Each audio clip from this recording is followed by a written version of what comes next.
Harrier.ev empowered ವೆಹಿಕಲ್ದು auto park ಹೇಗೆ ಮಾಡಬೇಕು ಅಂತ ನಾವು ನೋಡುವ. ಇಲ್ಲಿ ಬಟನ್ ಬರುತ್ತೆ, ಆಟೋ ಪಾರ್ಕ್ ಸ್ವಿಚ್ದು.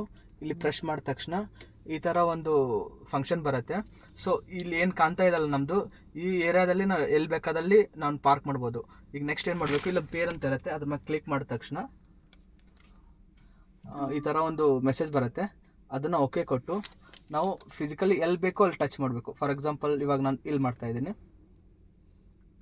ಈಗ ಬಂದ ತಕ್ಷಣ ಈ ಥರ ನಮಗೆ ಒಂದು ಫಂಕ್ಷನ್ ಬರುತ್ತೆ. ಹಿಂದ್ಗಡೆ ಎಷ್ಟು ಬೇಕೋ ನಾವು ಆ ಥರ ಆಪ್ರೇಟ್ ಮಾಡ್ಕೋಬೇಕು. ಲೆಫ್ಟ್ ರೈಟು ಯಾವ ಥರ ಬೇಕು, ಮತ್ತು ನಮ್ದು ಯಾವ ಕಾರ್ನರ್ ಆ್ಯಂಗಲ್ ಬೇಕೋ ಆ ಥರ ಎಲ್ಲನೂ ಮಾಡ್ಕೋಬೇಕು. ನಾನು ಈ ಥರ ಇಟ್ಕೊಂಡಿದ್ದೀನಿ.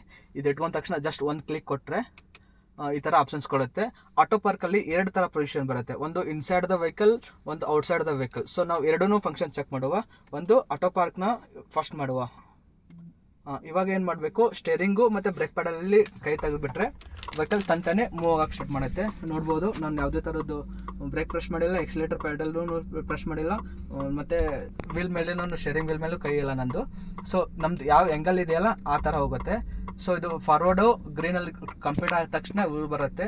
ಆಮೇಲೆ ರಿವರ್ಸ್ ಬ್ಯಾಕ್ವರ್ಡ್ನು ವೆಹಿಕಲ್ ತಂತಾನೆ ಮೂವ್ ಆಗಿ ನಮ್ಮದು ಡೆಸ್ಟಿನೇಷನಲ್ಲಿ ಸ್ಟಾಪ್ ಆಗುತ್ತೆ ವೆಹಿಕಲ್.